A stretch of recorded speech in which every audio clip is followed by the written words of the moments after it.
আজ তুই মুখ ফুটে একটা জিনিস চেয়েছিস, আমি তা না দিয়ে পারি? না না না ভাই, তোর এত কষ্ট করার দরকার নেই, তুই যা ভাবছিস তা না।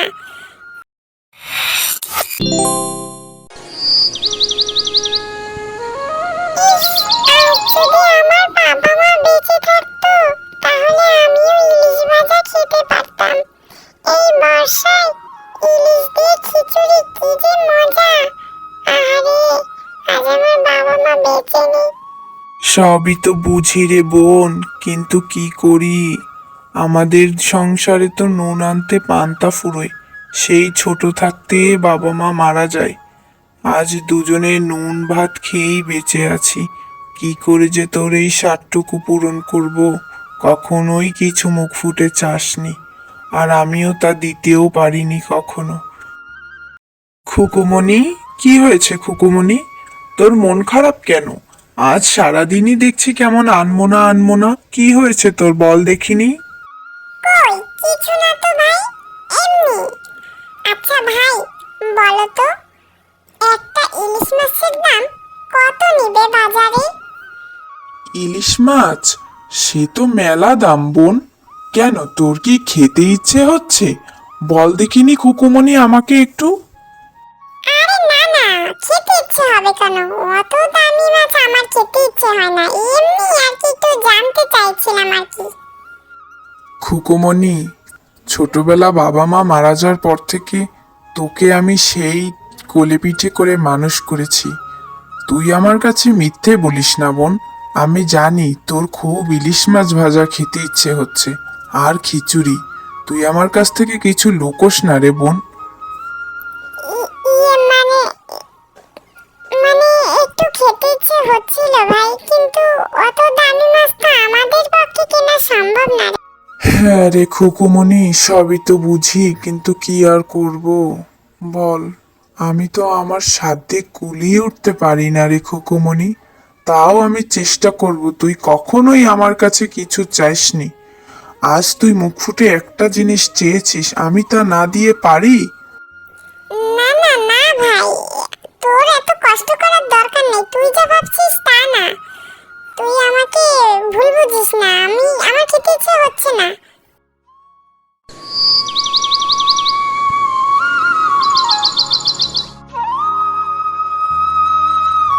কিরে ভাই, তুই এখানে আনমনা দাঁড়িয়ে আছিস যে? কি হয়েছে তোর? তেমন কিছু না রে খুকুমণি, একটু মা বাবার কথা মনে পড়ছিল, এই আর কি। কেন মিথ্যে কথা বলছো ভাই আমার কাছে? আমি জানি আজ তুমি ইলিশ মাছ কিনতে গিয়েছিলে, কিন্তু ইলিশ মাছের দাম যে বাজারে আকাশ ছোঁয়া, তা যে আমাদের মতো মানুষের কিনা কখনোই সম্ভব না। হ্যাঁ রে খুকুমণি, তুই ঠিক বলেছিস। আল্লাহ তাআলা যে কেন আমাদের গরিব বানিয়েছেন জানি না, কিন্তু আমি তোকে ইলিশ মাছ খাওয়াবোই খাওয়াবো বোন, তুই কিচ্ছু ভাবিস না। না রে ভাই, আমি ইলিশ মাছ খাবো না। তুই এ নিয়ে এত ভাবিস না তো। আর আমাদের মতো গরিব মানুষের আবার ইচ্ছে থাকতে হয় নাকি? তুই বাদ দে তো ভাই এসব।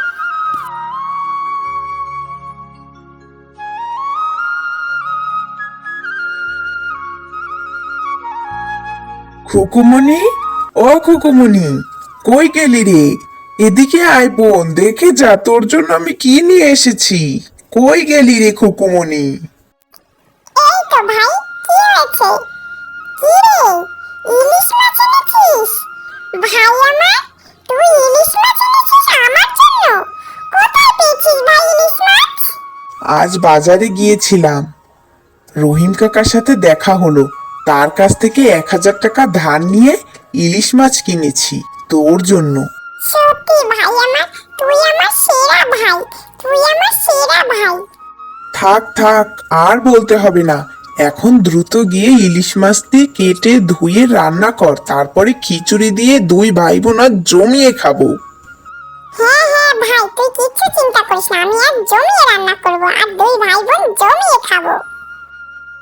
যাই, আগে ইলিশ মাছটি সুন্দর করে ধুয়ে নিই, তারপরে কেটে আবার একটু ধুয়ে রান্না বসিয়ে দেব। হায় আল্লাহ, এ কি হলো?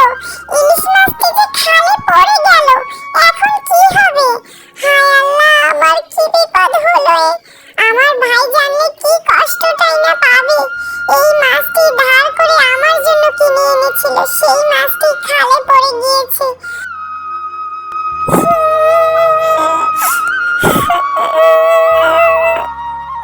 আরে খোকমনি, তুই কাঁদছিস কেন?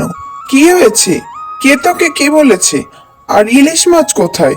ইলিশ মাছ না তুই রান্না করতে গেলি? ভাই, ইলিশ মাছটা না খালে পড়ে গিয়েছে।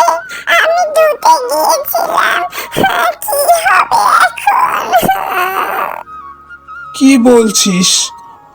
সে যাকগে, তুই এর জন্য কাঁদিস না। তোর চোখের পানি আমি একদম সহ্য করতে পারি না রে খুকুমনি। তুই কাঁদিস না, তোকে আমি আবার একদিন কিনে খাওয়াবো বোন। তুই কাঁদিস না রে বোন, তুই কাঁদিস না।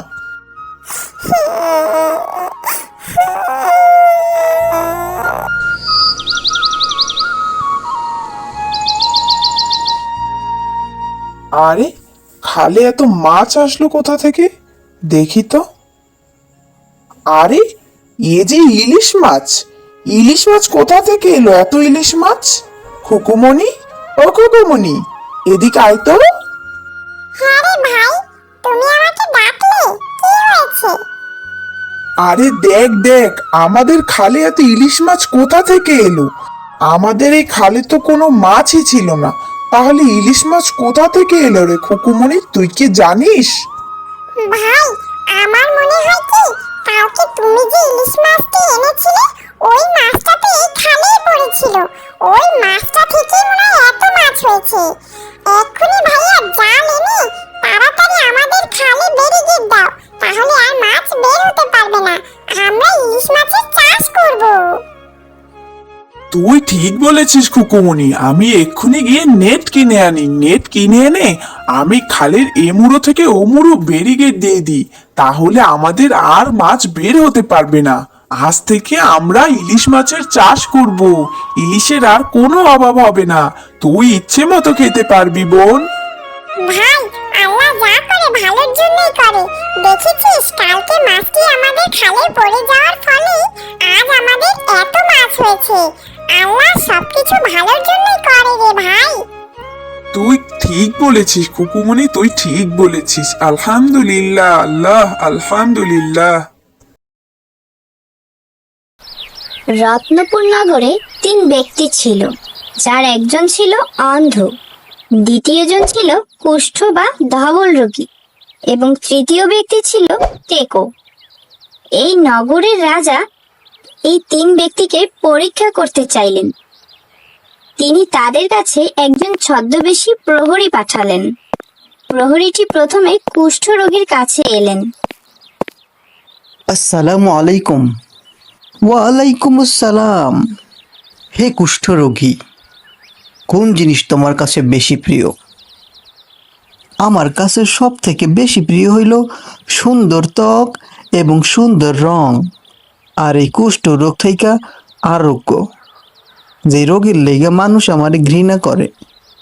প্রহরী তখন তার পকেট থেকে একটি মলম বের করলো। মলমটি বের করে কুষ্ঠরোগীর গায়ে লাগিয়ে দিলে সাথে সাথেই কুষ্ঠরোগীর শরীর থেকে সমস্ত কুষ্ঠরোগ দূর হয়ে যায়।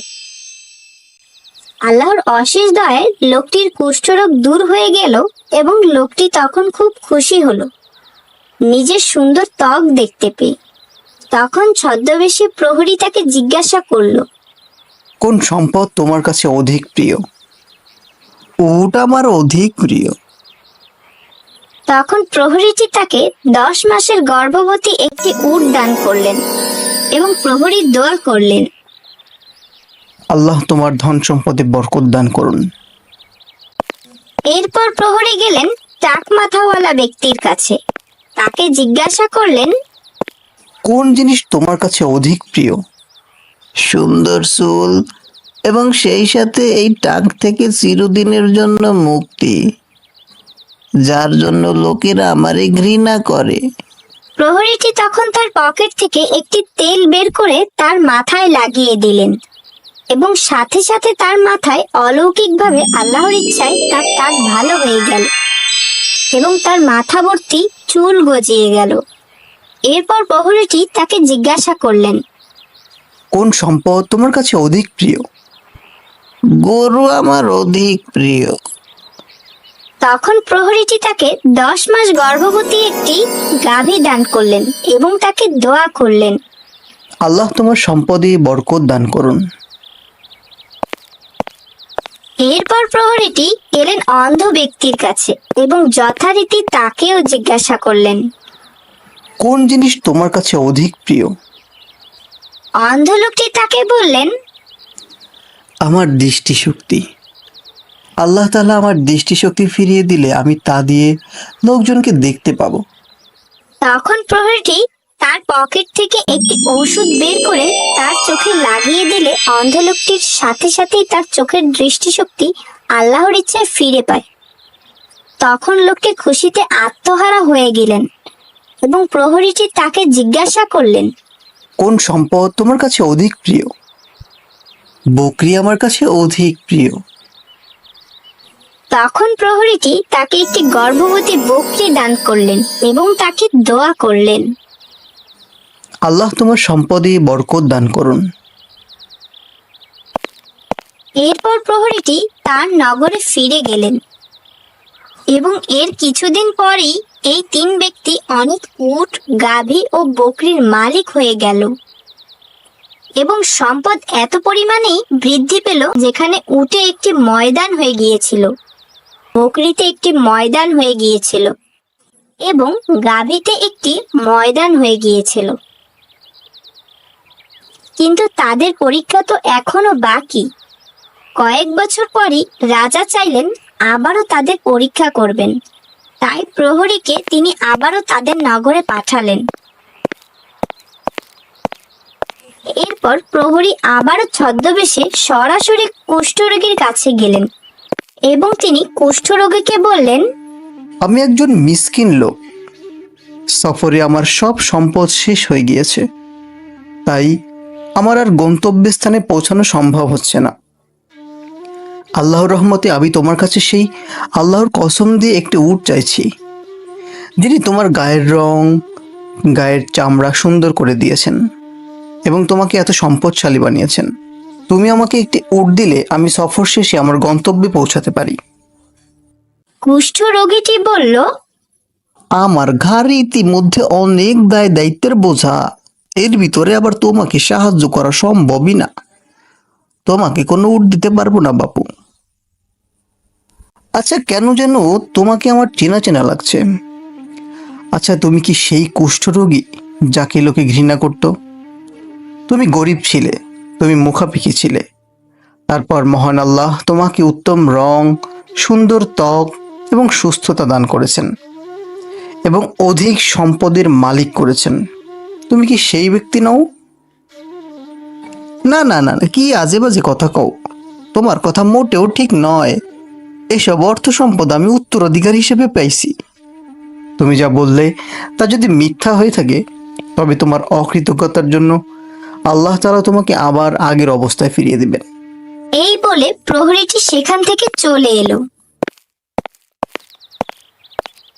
এবং সোজা টাক মাথাওয়ালা লোকের কাছে গেল এবং নিজের অসহায়ত্বের কথা বললেন এবং সাহায্য হিসাবে তার কাছে একটি গাভী চাইলেন। কিন্তু টাক মাথাওয়ালা লোকটা ঠিক একই জবাব দিলেন, না বাবা, কোনো গাভী দেওয়া সম্ভব না আমার। এ আমার বড় কষ্টের উপার্জন।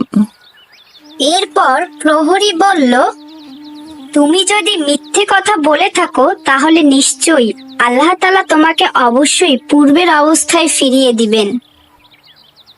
এরপর প্রহরীটি ফিরে এলেন অন্ধ লোকটির কাছে এবং তাকেও বললেন, আমি একজন মিসকিন ও পথিক। আমার সফরের সব সম্পদ শেষ। গন্তব্যে পৌঁছানোর জন্য আল্লাহর সাহায্য ছাড়া আমার কিছুই নেই। আমি তোমার কাছে ওই আল্লাহর দোহাই দিয়ে একটি বকরি চাই, যিনি তোমাকে দৃষ্টিশক্তি ফিরিয়ে দিয়েছেন এবং অনেক সম্পদের মালিক করেছেন। তুমি যদি আমাকে একটি বকরি দাও, তাহলে আমি সেটি বিক্রি করে আমার গন্তব্যে পৌঁছাতে পারি। হ্যাঁ হ্যাঁ, তুমি ঠিক বলেছ। আমি অন্ধ ছিলাম, আল্লাহ আমাকে দৃষ্টিশক্তি ফিরিয়ে দিয়েছেন, আমাকে অধিক সম্পদের মালিক করেছেন। যাও যাও, তুমি যত চাও নিয়ে যাও, আর যত ইচ্ছা রেখে যাও। আল্লাহর কসম, তুমি যা নিবে আমি তা কখনোই ফেরত চাইব না। অন্ধ লোকটির এই জবাবে প্রহরীটি খুবই খুশি হলেন। আলহামদুলিল্লাহ, তোমার মাল তুমিই রাখো, আমার এই সম্পদের কোনো প্রয়োজন নেই। তোমাকে তো শুধু একটি পরীক্ষা করা হচ্ছিল, আর তুমি তাতে পাস করে গিয়েছো। নিশ্চয়ই আল্লাহ তাআলা তোমার উপর সন্তুষ্ট হয়েছেন এবং আমাদের বাদশাও। কিন্তু আফসোস তোমার ওই অপর দুই বন্ধুর জন্য, যারা এই পরীক্ষায় পাশ করতে পারেনি। নিশ্চয়ই আল্লাহ তাদের উপর অনেক নাখোশ হয়েছেন এবং আমাদের বাদশাও। আসসালামু আলাইকুম রাজামশাই, আমাকে আপনি ডেকে পাঠিয়েছিলেন? ওয়ালাইকুম আসসালাম। হ্যাঁ মন্ত্রী, আমি তোমাকে ডেকেছিলাম। একটি বিষয়ে তোমার সাথে পরামর্শ করব ভাবছি, কিন্তু করা হয়ে উঠছে না, তাই আজকে আমি তোমাকে ডেকে পাঠালাম। অবশ্যই অবশ্যই রাজামশাই, নিশ্চিন্তে আপনি আমার সাথে বলতে পারেন।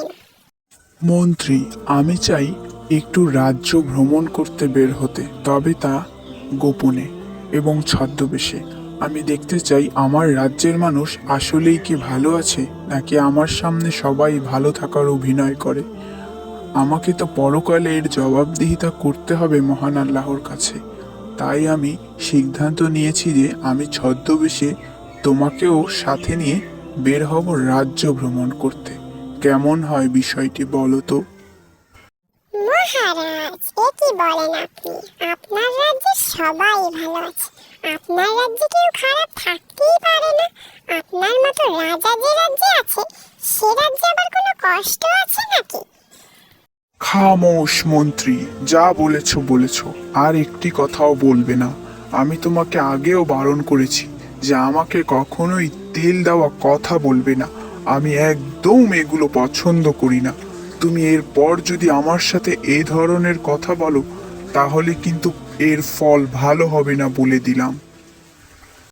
আমাকে ক্ষমা করবেন মহারাজ, আমি আর কখনো এমন ধরনের কথা বলবো না।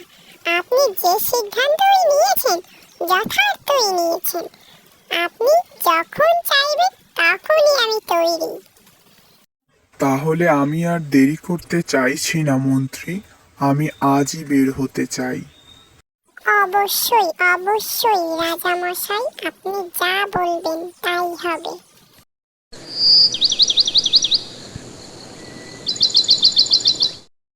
ওই দেখো মন্ত্রী, চলো ওই লোকটাকে গিয়ে জিজ্ঞাসা করি তার দিনকাল কেমন যায় এবং সে এই রাজ্যে সুখী কিনা।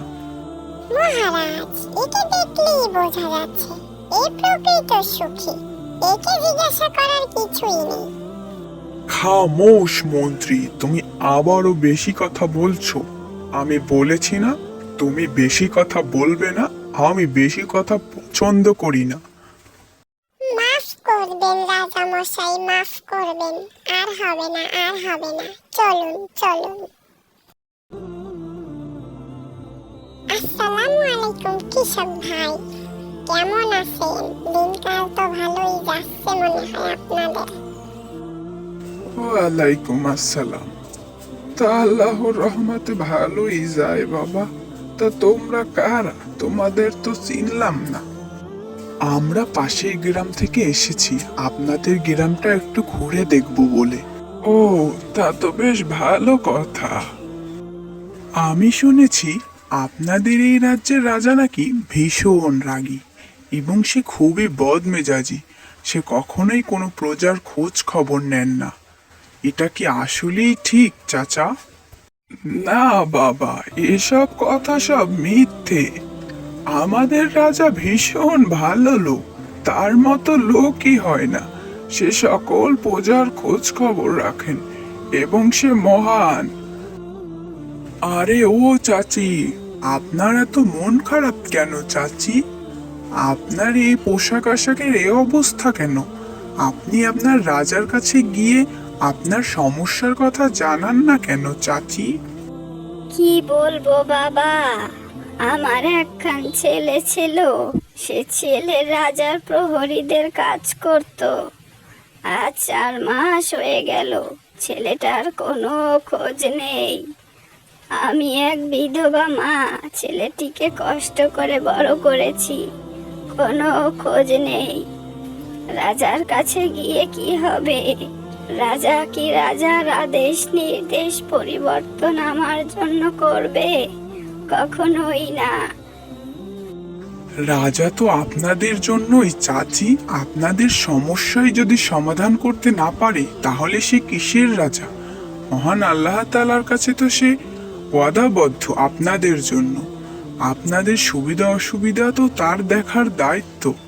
আপনি অবশ্যই কালকে রাজার কাছে গিয়ে আপনার সমস্যার কথা বলবেন, তাহলে সে নিশ্চয়ই কোনো একটা সমাধান করবে। না বাবা, আমার ভীষণ ভয় হয়। যদি রাজা মশাই রেগে যায়, যদিও সে বড়ই দয়ালু। আমি আল্লাহর উপর ভরসা করছি, নিশ্চয়ই আল্লাহ আমার দোয়া কবুল করবেন।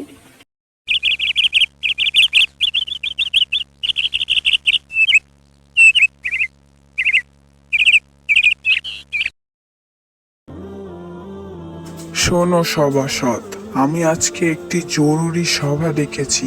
একটি গুরুত্বপূর্ণ বিষয় তোমাদের সাথে আলোচনা করব।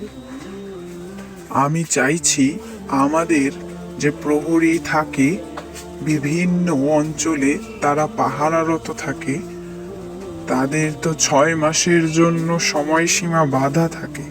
তবে আমি চাই 3 মাস পর পর তারা 15 দিনের ছুটি পাবে। এরপরে তারা আবার তাদের গন্তব্যে পৌঁছাবে। মহারাজের জয় হোক, জয় হোক, জয় জয় জয় হোক।